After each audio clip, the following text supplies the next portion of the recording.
I acknowledge the traditional custodians of the various lands on which we work today and the Aboriginal and Torres Strait Islander people participating in this webinar. I pay my respects to elders past, present and emerging, and recognise and celebrate the diversity of Aboriginal peoples and their ongoing cultures and connections to the land and waters of New South Wales. Well, good afternoon, everyone. I am Kim Kellaway. I'm Head of Clients and Markets at HLB Man Judd, and on behalf of the ENFP Strategic Alliance of HLB Man Judd and Commonwealth Bank, I welcome you to our Christmas Wrap 2020. This afternoon, we have the pleasure of a guest presenter, an exclusive offer, an update from HLB Man Judd and Commonwealth Bank, and a very special visitor. So our panellist today is Anthony Hartcher, founder of Me&my Wellness. We have Victor Lee, founder, CEO of Communiteer, Aidan Smith, partner audit and head of our not-for-profits HLB Man Judd Australasia, and Yvette Flynn, relationship executive, major client group at Commonwealth Bank. This year has taught us the importance of empathy and caring for those around us, and also caring for ourselves.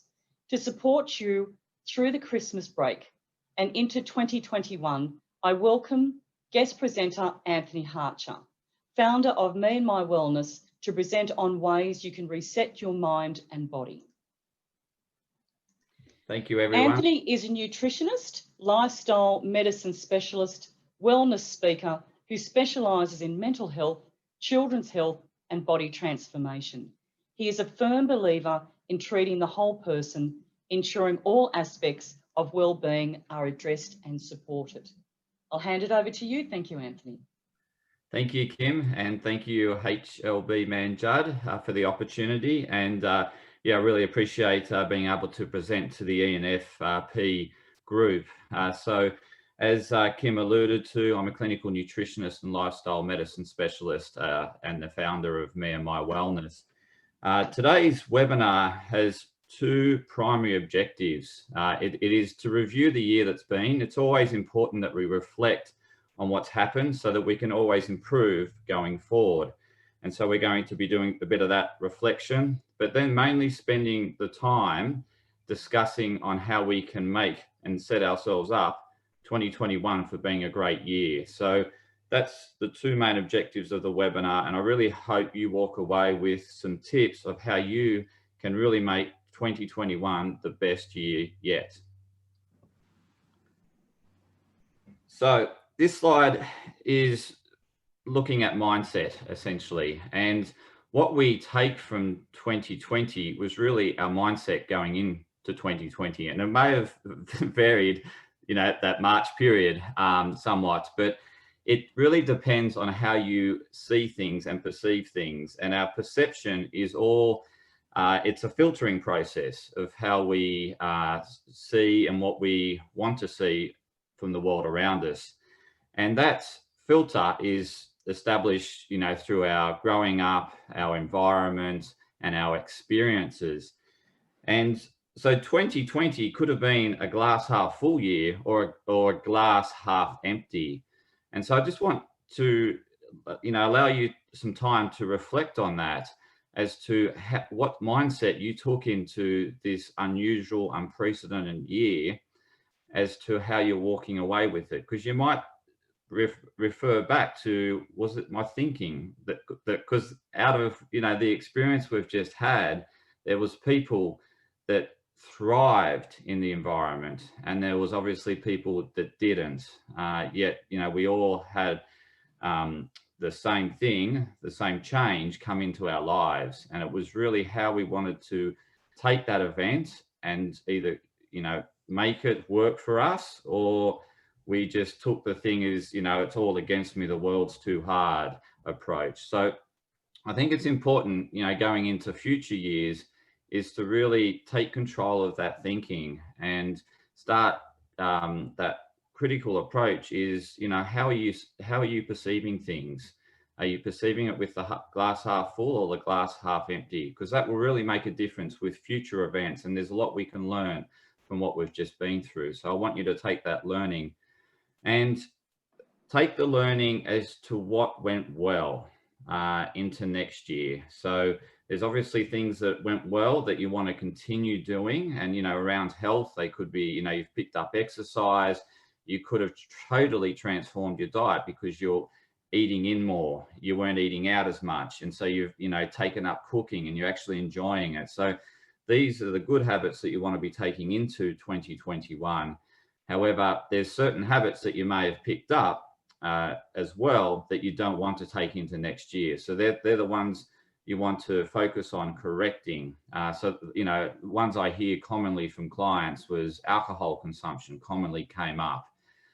So that just crept up and it's become a habit. And so they're wanting to unravel that and improve that going into the new year. And so going into the next slide here is how to look at, make significant improvements in your life. So you want to look at it holistically. It's not just health, because we could put all our eggs into health and focus on our health. However, there'll be other parts of our lives that start to unravel or not go so well because we're not investing energy into those areas. And so where our focus go is where our energy will flow. And, so it's always best to put anything you're doing in the context of all your values. And so this wheel of life is essentially segments of what's important. And they're different for everyone. Everyone has a different set of values. There'll be some common areas of values, but so you can really personalize this wheel of life to reflect your core values. And then you want to rate yourself as to where you're at based on 0 to 10. 0 is that segment's not going well for you. So for example, COVID, you might have had to go deep into your savings and your savings have come right down. So the money side of things might not be going so well. Others, it might be the health, and that might not be going so well. So you best to self-assess each segment from 0 to 10, 10 being it's going really well, 0, not so good. And then it's taking action for that segment. And I'm going to talk about a lot coming up is about taking action, because at the end of the day, I could, spend 30 minutes talking to you about, okay, you need to eat more vegetables. You need to move more. You need to get out, get some sunshine.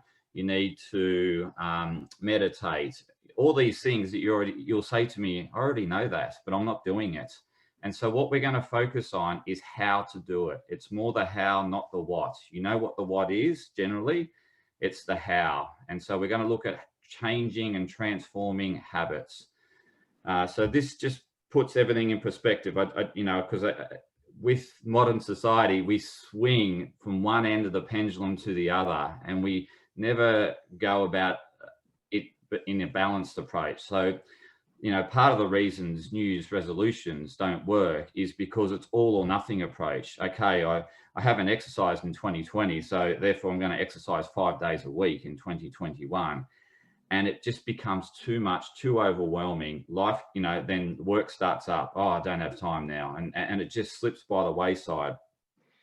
Whereas if we focus on a more balanced approach to our behaviors, then it's more achievable. And we just look at doing bite-sized pieces in each of these areas. And so, I referred to the money example. So now it might be, setting up an account where when your wage comes in, you put 10% straight into that savings to start building up that nest egg again.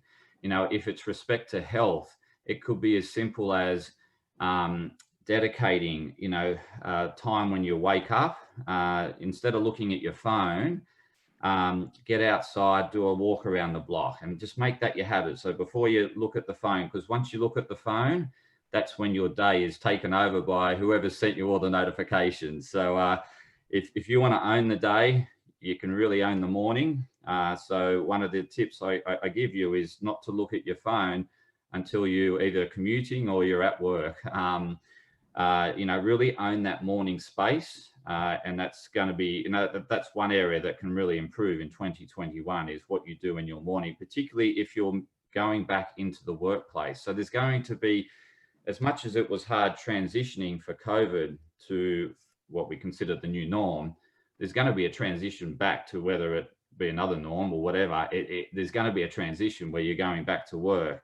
And so you don't want to lose the great habits you set up, and you obviously don't want to pick up some bad habits in that return. So what I'm going to talk about now is how you can change your habits in bite-sized pieces so that they so that they actually become doable.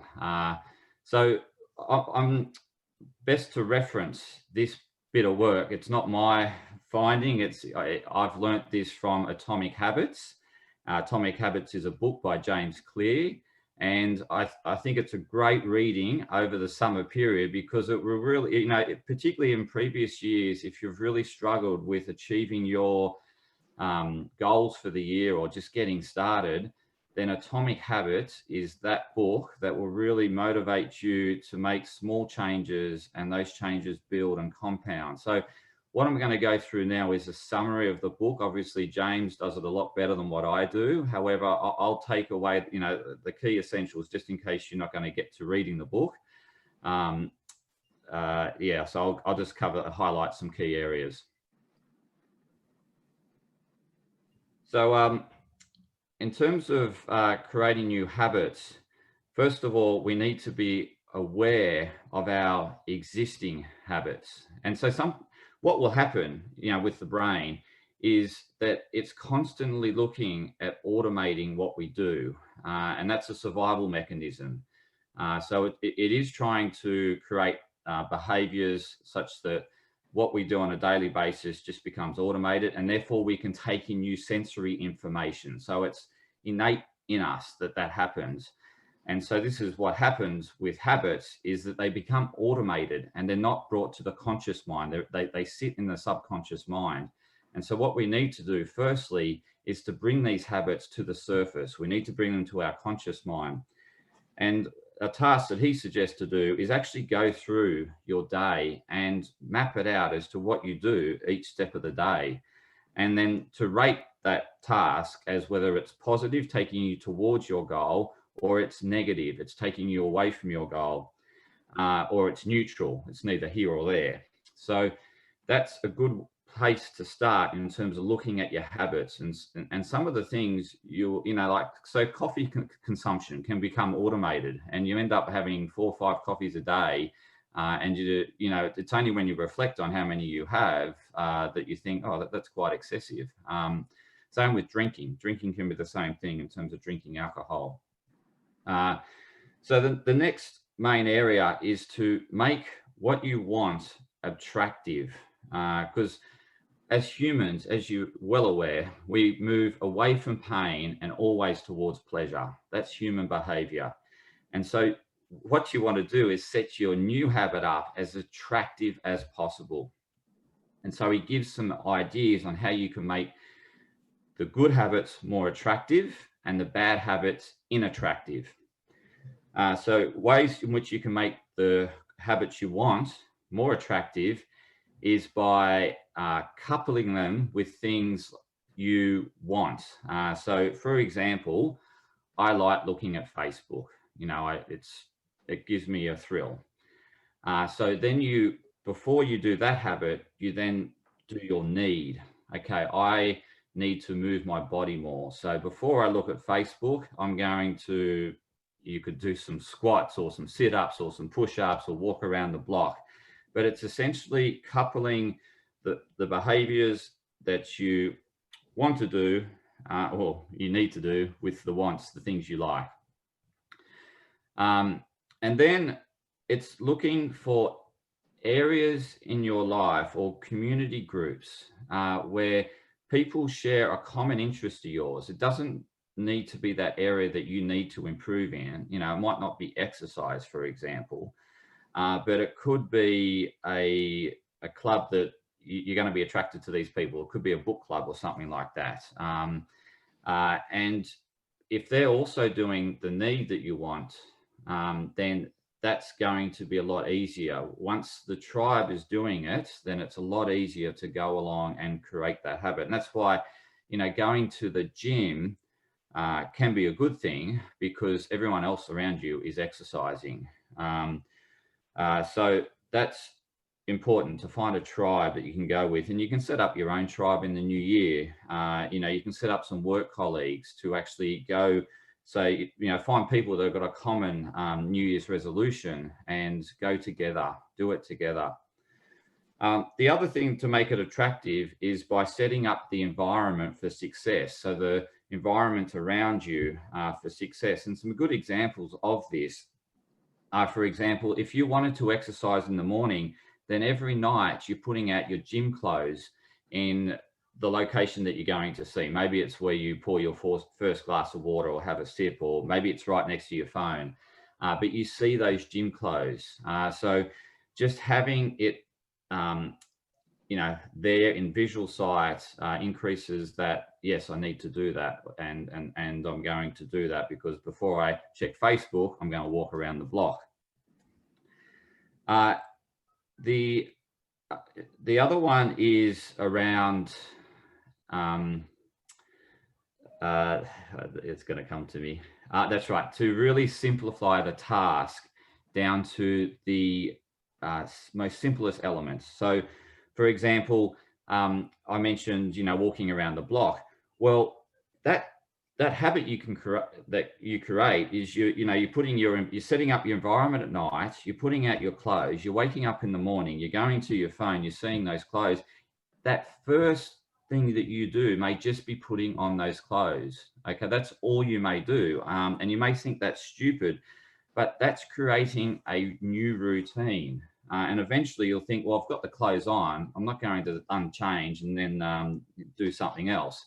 I'm going to therefore go outside and walk for a couple of minutes. So he reckons if you break down every habit that you want into a 2-minute task, then it becomes that real compounding effect starts to eventuate, because you start doing it, you start realizing the benefits when you start doing it, and then you think, I want to do more because it's more attractive. And so, and particularly when you start getting feedback as to people say, oh, you look healthier and things like that. And so that reinforces your behaviors. And so then you think, well, I'm going to keep doing that and maybe I'll do a little bit more.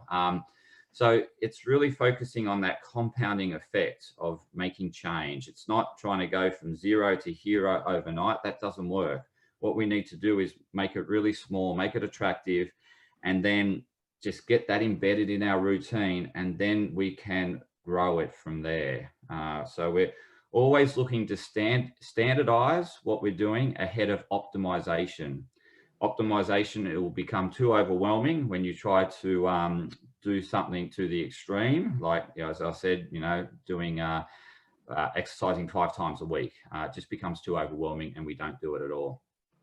So, you know, rewarding, making, you know, giving yourself a reward is important as well. I'm going to go through, you know, that reward process in the next slide a bit more. And accountability. So the key thing about that is sharing it with a loved one, or sharing it with someone that holds you to account, a best friend. And sharing, you know, I really want you to check in with me each day to say, you know, have you done this, or did you do this? And to, you know, that accountability will, you think, well, I know my friend's going to call me at lunchtime whether I did my exercise in the morning. So therefore, you know, you got more motivation to do it, because, you know, we tend to not want to let others down ahead of ourselves. And then it's that constant review and improve. So it's reviewing what you're doing. Once it becomes standardized, then start optimizing it, start taking it to the next level, but slowly, steadily.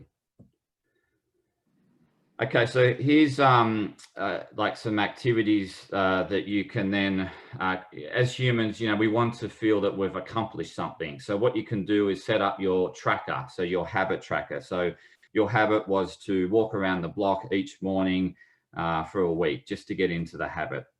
So then you start marking that off the calendar each time you do it. And, then we can start feeling that, moving forward, accomplishment. The other thing is that commitment contract to self. So like, as I said before, I pick up the phone, I will walk around the block. Before I start watching the next episode of Netflix, I will do 5 push-ups. So you got that 5 seconds before it rolls on to the next one. Take that 5 seconds to get up, move, shake the body, and do some squats. So once you, and then it becomes habitual over time. So that's some of these sort of commitment contracts to make it more attractive, as well as the rewarding one to mark off tasks as you do them. Okay, so just in terms of a bit more on the what, or where to start. So I've got a little pyramid here, and I'm showing you the foundations of the pyramid and then how it moves up to, I guess, the order of priorities. And we often overlook things like sleep. And obviously I touched on mindset at the start. And then relationships are also that one that is often forgotten. So I'm going to talk a bit more about them now, because this is sort of the end of the presentation. So I really wanted to touch on these foundations. So with sleep, if we don't get sleep, what will happen is you wake up tired, you'll start caffeinating yourself. You will then think, I don't have the energy to exercise. You won't exercise. It will then, afternoon will come. You think, I'm hitting this afternoon slump. It will be another coffee. And so that day will then make that night even more difficult to sleep because you haven't done anything that moves you closer to having a good night's sleep. So this can then cascade into the next day, that then you wake up, you start then going for foods that are going to give you instant hit. And that's, high GI foods. So that's your sugars. And then, then the diet starts deteriorating, and then you start self-sabotaging. So the cascade can really happen around sleep. So I really suggest, start setting up some sleep routines going into the new year. So, start setting a bedtime and like ideally you want to be in bed by 10. I'm talking generally here. Between 10 and 2 a.m. is where we get the most restorative sleep. So if you're not getting to bed till midnight, you're missing out on some of that opportunity for the most restorative sleep. And that restorative sleep is where the body is rebuilding, regenerating, and that's when the repair work's done.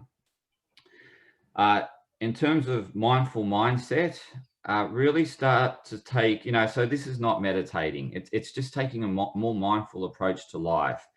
It's really bringing yourself back into the now, particularly when you start feeling flustered. It's, adopting things like breathing techniques to really start centering and grounding you. What can happen is when we're not mindful is that we can easily slip into old habits. That's innate in us, that will go into autopilot when we're stressed. So what we need to do is be more mindful by once we start feeling the stress building up, rather than let the stress build up, do something about it. Do a stress relieving activity, such as, exercise is stress relieving to a point, not, really strenuous exercise, but or doing, a minute of breathing exercises. It could be ringing a friend that makes you laugh. It's doing the things that make you happy. That's how you can down regulate the stress or keep it better under control. Because once you get stressed, that automatic behavior will kick in and it will go back to the old. So really keeping everything, conscious, and, even eating. You want to be very conscious when you're eating. One way to eat less is to be conscious when you're eating and really spend the time chewing the food, just like we traditionally did when we ate around the table as a family.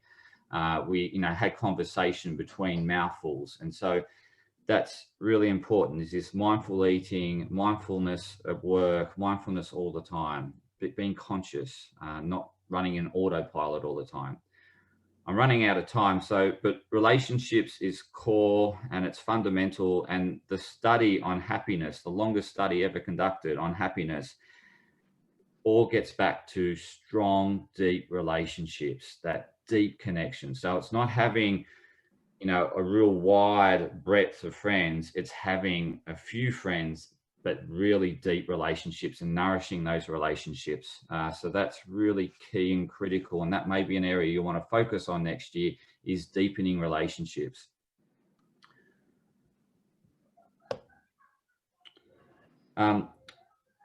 I think I've done my half hour. How am I going for time? No, you're doing okay. No, you're Okay. doing fine. Okay. I didn't start my stopwatch, and I thought I was getting a bit carried away. So I'll touch on these other aspects of the pyramid. So once we got the foundations covered, that's when we have the capability to then focus on our nutrition. As I said, poor sleep, unhealthy relationships, when you're in autopilot, it's so hard to do nutrition. Okay, that's when you just think, it's just too hard. I haven't got the time. I'm just going to take the easiest option, and that easiest option is generally not the best option. When we're conscious, everything's, we've got things under control because we're constantly regulating our stress by, calming ourselves, doing the activities that we like. We've got supportive relationships. We're having good night's sleep. That's when we're in a mindset to start making better, healthier decisions. And, the most studied diet, so forget all the new ones that you hear, all the new trendy ones, keto and all this sort of stuff. The most studied diet is the Mediterranean diet, and it's been linked to healthy outcomes in every aspect of our well-being. So, and that's the traditional Mediterranean diet. It's predominantly plant-based. It has, fish in the middle of the pyramid, and then at the top of the pyramid is meat. It's very different to our pyramid that we learnt at school. And if you look at any of the blue zones, so the blue zones are where the population lives to beyond 100 years. So you've got a large portion of the population living beyond 100 years. You can Google blue zones. Countries like Japan, they don't eat much meat. They're very seafood oriented. So they have a high seafood consumption and a high plant-based consumption. So all these blue zones generally have these diets that are not westernized. They're not, lots of grains, lots of meat, lots of dairy, and then, a few vegetables and fruit. They're very much predominantly so plant-based. So you want to be aiming for at least 80% predominantly plant-based. That 20% can be your proteins, and they can come from various sources, whether they be animal or fish is preferable. And then you want to have good fats, but it's really keeping it simple. Some of the tips around nutrition is, you've probably heard before, using a smaller plate. Mindful eating, I find, is a big winner with my clients, is just actually putting down the knife and fork between mouthfuls, chewing up to 20 times. You want the food to be liquid before you swallow. And that's slowing down eating. The satiety registers early, and you'll feel fuller quicker. And that bit on your plate, you don't need to eat it. You can put it in the fridge and take it to work the next day. So don't feel like you need to finish everything on the plate, but just eat slower, be mindful, and really embrace the meal and eat it in good company. Movement doesn't have to be, exercise. You don't have to think exercise, I've got to go to the gym. It's just moving the body. It can be dance. It's just getting the body moving more, and just looking for opportunities. So taking stairs instead of elevators, getting off the bus earlier, a few stops before your actual destination. Just doing these small things will all add up. So I will wrap it up there, Kim, I think. Thank you. Certainly, while we go to Q&A, if there's any Q&A, you can follow me on these links here, my website, social media. I have a lot of free resources, free webinars, podcasts, lots of helpful information that will help you no matter which stage you're at. And it's very holistic. So it covers all aspects of health and well-being. Thank you. Thank you, Anthony. Can I get you to give me control back, please? Absolutely. While we're doing that, has anyone got any questions for Anthony? No? Well, that's obviously because you've certainly covered quite a bit of ground. And I will say that, you've given us some fantastic tips on taking us through into 2021. Isn't it interesting, when I was a child, I would have to sit at that kitchen table for hours and hours with 2 peas sitting there, and I wasn't allowed to leave that table unless those peas had been eaten, or my mother would come in, take the peas off the plate and tell Dad that they'd been eaten. So very interesting. Okay, so thank you so much, Anthony. So now I'm going to hand over to our next guest, to the CEO, Victor Lee of Communiteer. So Communiteer use technology as a force for good. Their online community is purpose-built to foster social participation by combining the technology from social media platforms and online marketplaces. Victor also has a special offer for our ENFP community, so I will hand it over to you. Thank you, Victor. Brilliant. First off, Anthony, thank you for sharing your insights. I'm certainly going to try some of your bites of commitment this holiday season and see what sticks.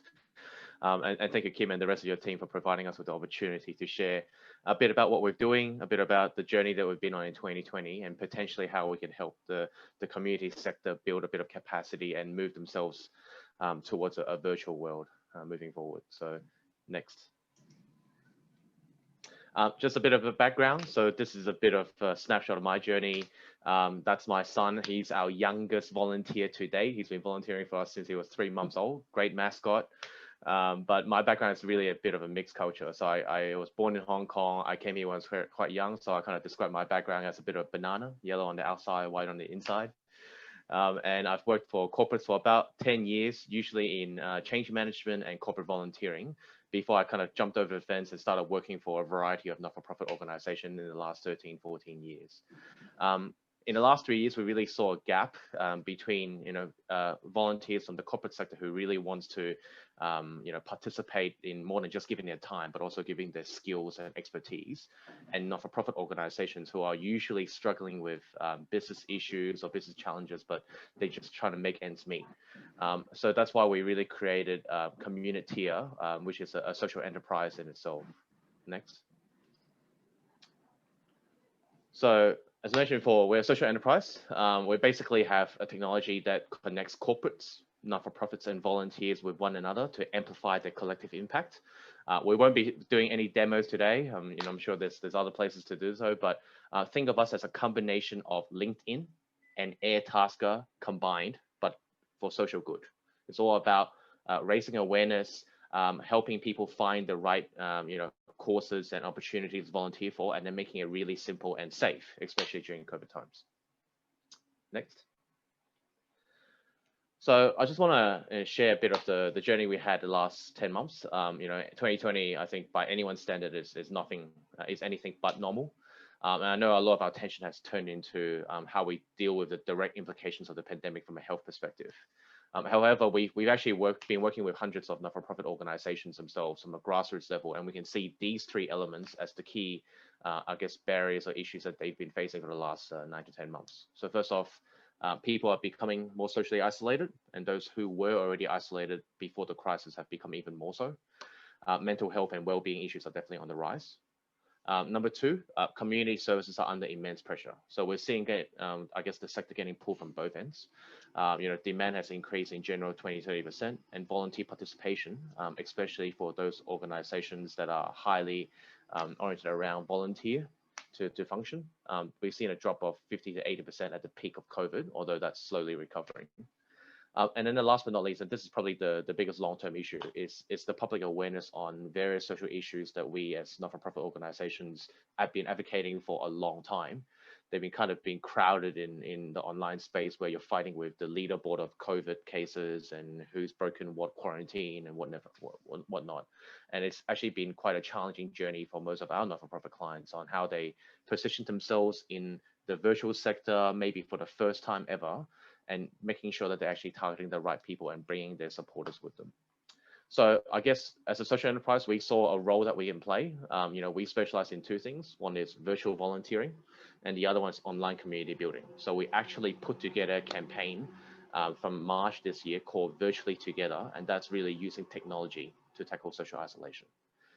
Next.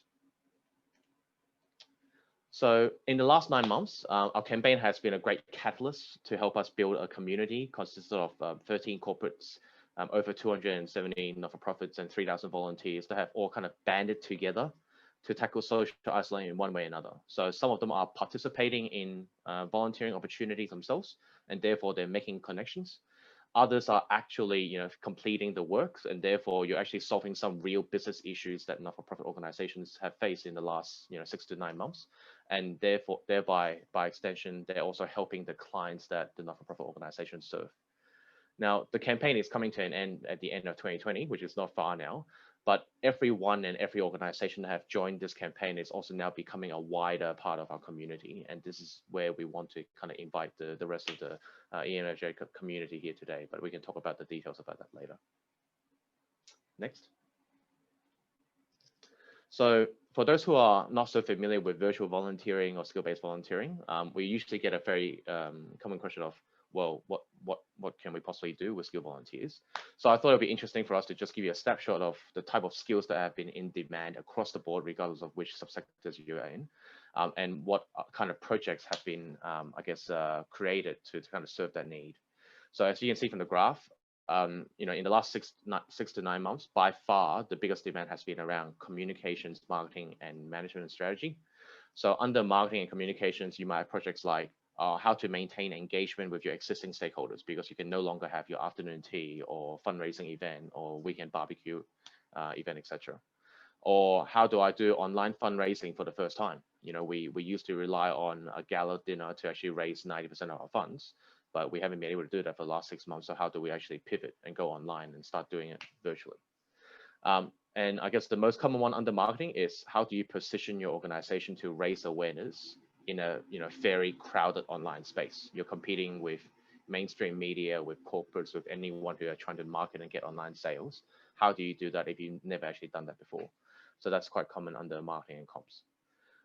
We've also seen an increase in, requests for management and strategy related projects. And they're usually around, okay, well, we've kind of, I call it, gone through the valley of death. We figured out how to survive, but we're not quite sure what to do in a kind of this post-COVID period where the vaccine's not quite there. We need to be safe, and we're kind of slowly reintroducing face-to-face engagement. Well, a lot of the projects that came out are actually around that, which is, okay, well, which part of our programs and service delivery should we actually take online? It's not everything that will work online. It's kind of what will create the most impact and adhere to the clients that you serve.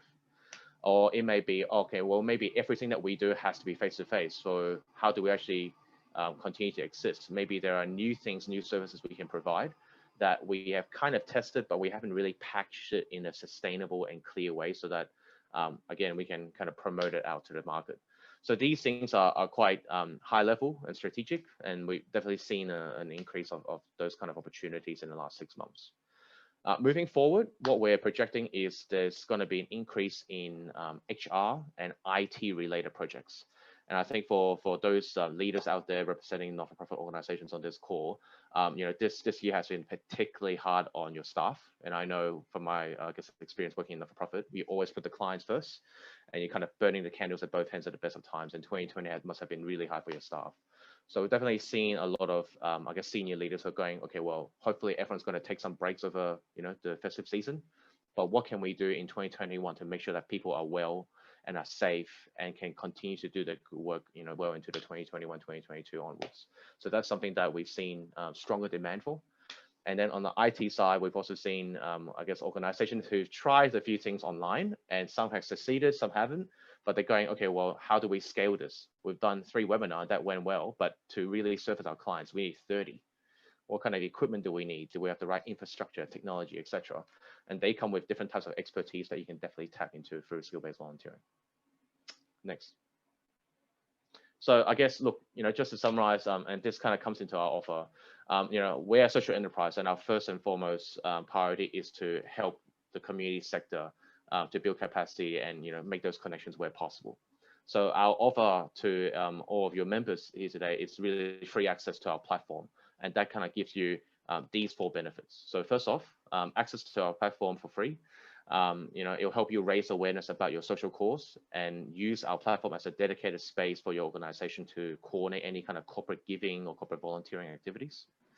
Second, it's about creating connections with a greater pool of volunteers. A majority of our volunteers are from the corporate sector. They are professionals, and some have actually taken the conversations further and build corporate engagements and partnerships through these kind of connections. Third, and this is something that we do quite well in, which is we actually want to have a yarn with each of you through a consultation process where we spend 45 minutes an hour to really understand where your organization's at and identify your business challenges. Then we take these challenges away and translate them into skill-based opportunities so that you get, I guess, a pool of opportunities that you can post online as your first bunch. That will kind of help you get used to the platform, understand how skill volunteering could work, and also kind of get you started as well. And that's something that we've been doing quite often in the last 3 months. And then finally, for those who are still navigating what does corporate partnership or skill-based volunteering and engagement means, we've actually ran, I think, 47 webinars this year for not-for-profit organizations, just to share our insights, what we've done well, what we haven't done well, what we've heard from other not-for-profit organizations when they venture online. We don't claim to be the expert of it all. A lot of times it's just kind of listening to many not-for-profit organizations and sharing those insights with others. So again, as part of our platform and our community, we would love to have you guys come along and share your learnings and insights with others and help each other out in 2021 as well. So that kind of encapsulate what I want to share with you about Communiteer, and that's a link to how to kind of express your interest to sign up. And like I said before, it's a free offer. We really want to help more not-for-profit organizations, and we've got a lot of volunteers actually waiting to come in. We've been trying to manage the supply demand in 2020. It's been quite a strange feeling in 2020 where there's an increase in supply of corporates and volunteers who wants to help, and we actually don't have enough opportunities to help in 2020. So hopefully 2021 we can find that balance and then engage more volunteers to actually do more good together. Thank you so much, Victor. On behalf of the ENFP, that's a wonderful offer to the community. And I'll have all of your details plus Anthony's details up on the ENFP LinkedIn, and we'll also send those out as well. So now we have an update from Aidan Smith, who is the head of our HLB Man Judd Not-for-Profit Australasian Association. So Aidan, over to you. Thank you, Kim. Thank you, Anthony and Victor, for your presentations also. How am I meant to follow that? Talking a little bit about HLB Man Judd and accounting and what's happening out there, tax. So I'll keep mine brief because it's the end of the year. You've already been trained out, seminared out during the year with lots of things that are happening. So this is stuff to have a look, make sure you're looking forward to and make sure you're addressing, because if you don't address this, you could actually be losing out on some benefits. So the first one, job maker. So this is if you're employing staff who are between the ages of 16 to 35, because if you are, you could get up to $200 a week if the employee meets that criteria for the next 12 months. So I think I fit that criteria. Kim, you fit that criteria as well. If you want to employ either myself or Kim, but anyway, you can get, if staff meeting that criteria, you could get access to some money. JobKeeper, if you know JobKeeper, and JobKeeper is a bit of a moving feast. We had the one at the beginning of the year, then it changed. Now, looking forward to JobKeeper finishes at the end of March, based on what it is just now. But if you are looking to get it for that January to March period, make sure you've assessed the October to December period to see if you're still eligible. Very important you do that, and you do that as quickly as possible to see if you are eligible and therefore make the claim. There's job training available as well. So job training, that's support to businesses to train staff. So you have to train staff. You might see what access you have to job trainer as well. So that's something else you should be looking at. We're not going to get into any detail in any of these. If you've got any questions, please reach out to us and we can help you with some of this. Now, it's also what we're looking forward to, strategy for the 2021 year. 2020 has been a pretty tough year for a lot of organizations. And therefore, the strategy that you had a year ago might have changed as to what you're looking forward to the 2021 year. So do you have a strategic plan going forward?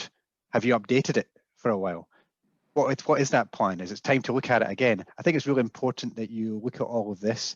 But JobKeeper, a lot of organizations have been really kept alive by JobKeeper over the last 9 or so months.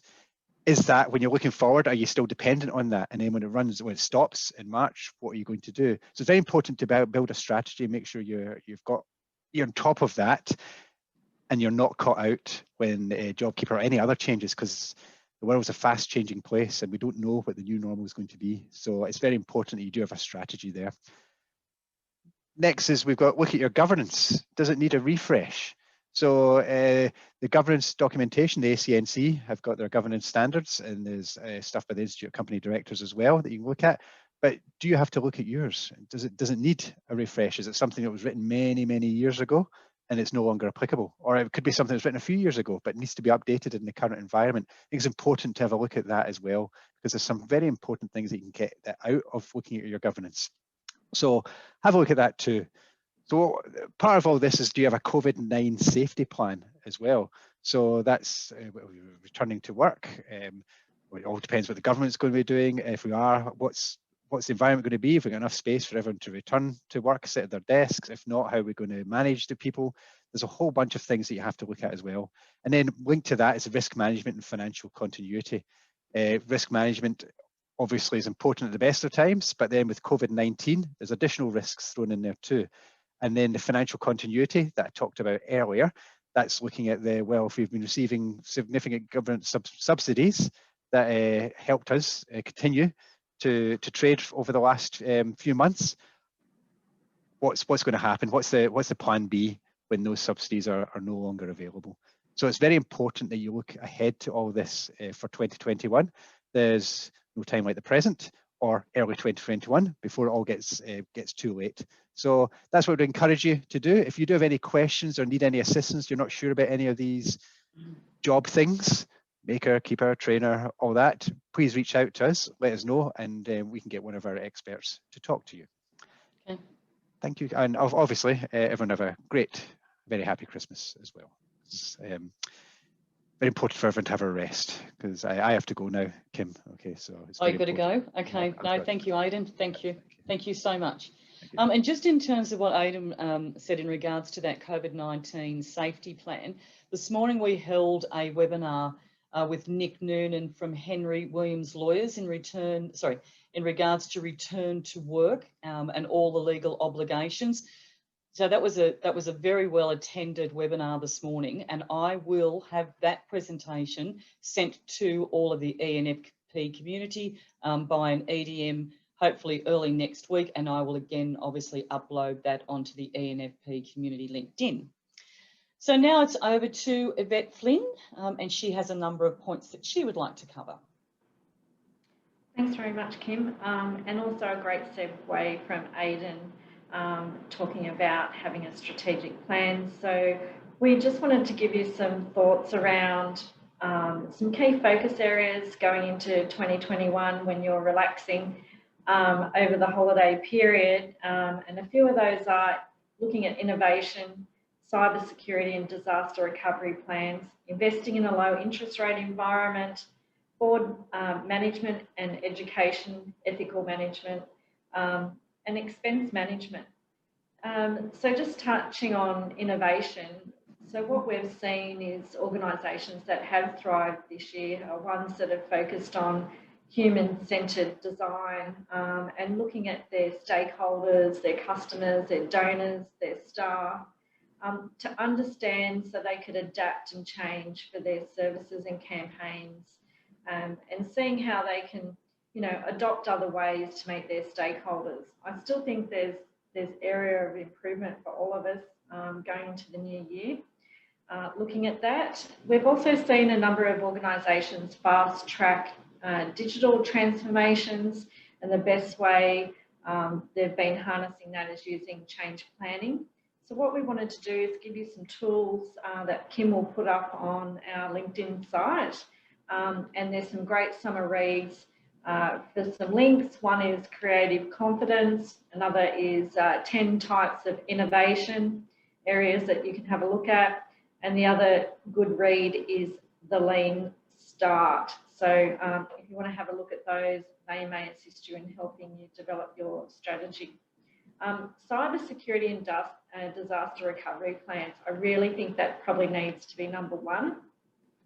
We have seen 2 major clients just in the last month have cyber security attacks and ransomware in the millions of dollars trying to seek payment. And one of my clients told me that they tried to take a whole bunch of data, and that's what they were trying to ransom her for. But because she was so good at doing her data backups, timely reminder to make sure you do that, she didn't need to pay the ransom that they were trying to get out of her, which was 1.5 million. A lot for a non-for-profit to want to have to hand over if they wanted their systems back. So if you could please be mindful, look at your systems, do your backup of your data, make sure your firewalls are being tested and you've got the upgrades. Please look at your insurance review, make sure you are covered for business disruption. We've also got a Pulse newsletter that Kim will put the link up on, and that gives you the updates from CBA in regards to international and domestic updates on cybersecurity and things that are happening in the trends and what to look out for. So you can sign up for that and get a quarterly newsletter. And disaster recovery, what we saw with those cyber attacks is, do you actually know what to do when your systems go down, and how are you going to pay your staff? Make sure you know how to process your payroll when you have this disruption. Check in with your banks. What are the process? What do you need to do? And make sure you have those, I guess, in a hard copy that's off your system, so you know what to do and who to contact. I think that's super, super important. Look, investing in a low interest rate environment, it's going to be here to stay for a period of time. I think we're looking out to about 3 years is what they're predicting. So what we're seeing is our clients are looking at their cash flow forecasts more intently, making sure that you can squeeze every interest that you can out.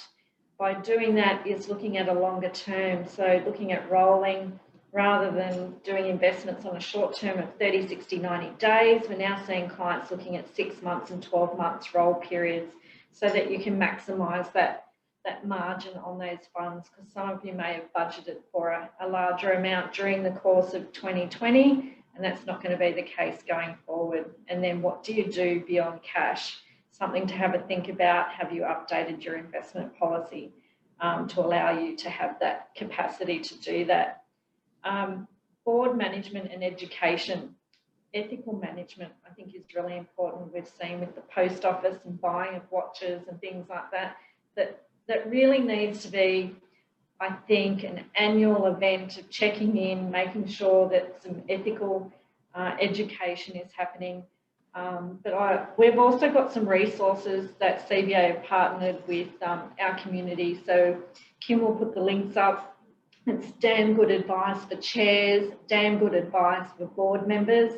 And CBA also partnered with Australian Institute of Company Directors, and they've done a governance and performance study that will give you the highlights of the key areas that have been identified as, I guess, weaknesses and strengths in the sector, and good, I guess, hairy, audacious items for you to have a look at and to work around in your strategic plan. And expense management, that's another topic that we're seeing getting a lot of airplay with clients, because moving away from cash, looking at card management.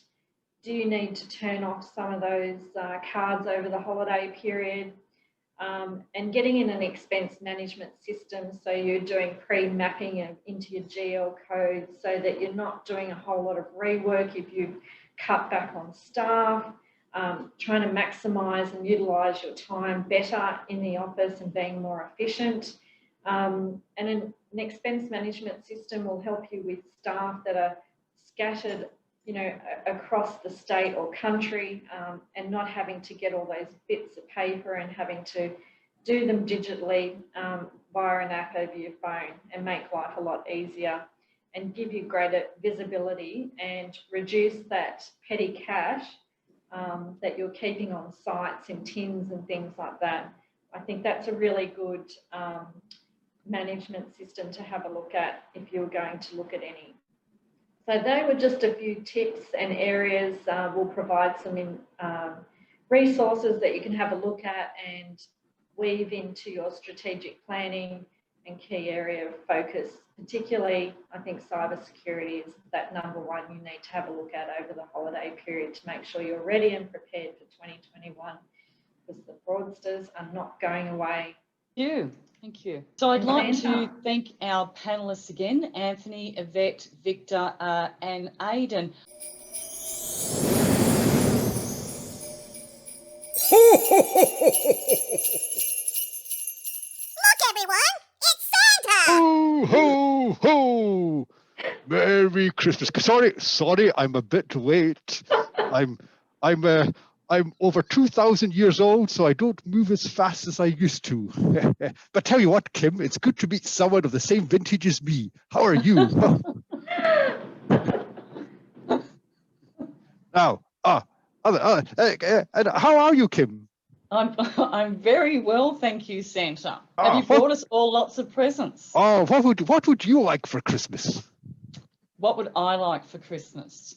I would like to have my whole family surround me for many days over Christmas. That's what I would like. I see. Well, I manufacture toys in the North Pole. I'm not a miracle worker, so you have to work on that one yourself. Tell you what though, this job keeper, am I eligible? I've got a lot of elves at the North Pole, and to be honest, I don't pay them at all. Can I claim it and keep it?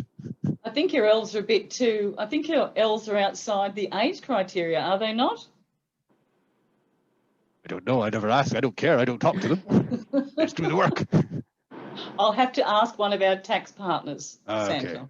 Okay. Now, I am here for a reason today, aren't I, Kim? You are indeed. I'm here to do a lucky draw for, a drum roll, please, this prize here. Look at this. It's a picture of mangoes and berries, I believe, a fruit. Now, the prize is not the picture, okay? The prize is actually what's in the picture. Am I correct, Kim? It's not the picture? It's what's in the picture. Do I get to keep the picture? You can have the picture. I'll give that to Mrs. Claus for Christmas. There we go. Now, so I will make my hat. They don't make the leaves do they? There we go. Nothing to see here. Now, here we go. I've got my magic bag. I'm going to delve into this almost more magical HLB Man Judd bag, where we have lots of people who are registered for today's event. Oh, whose name's going to come out? Oh, I don't know. So let me see. And the name. Here we go. It's upside down, even more exciting. Mark Newton from Parramatta Mission. That's Mark Newton from Parramatta Mission. You win this. Congratulations, Mark. Very well done. Thank you so much, Santa. Thank you so much for visiting us. Thank you for having me. I mean, it's only a couple of weeks till Christmas. I am very busy, but I wouldn't miss this. Well, I'd like to thank our panelists and especially to Santa. Everyone, it's been a tough year for us all. I think with all of the information that our guest speakers have provided today and will be uploaded onto the ENFP, you may need to take an extra 4 weeks holiday just to get through the reading, I think. We've also got the 4 Impact, which is our not-for-profit newsletter, which will be sent out shortly. All of the webinars, all of our educational webinars on JobKeeper, JobMaker, JobSeeker, Job Trainer, everything the Commonwealth Bank has done during the year, all of our guest speakers, everything's there for you to just download and to listen to at your own time. And I'd like to wish everyone a very Merry Christmas, Happy Holidays, season's greetings, and a safe and relaxing break. And in 2021, I hope it is filled with lots of family, lots of laughter, and lots of love. See you all in 2021, everyone. Bye-bye.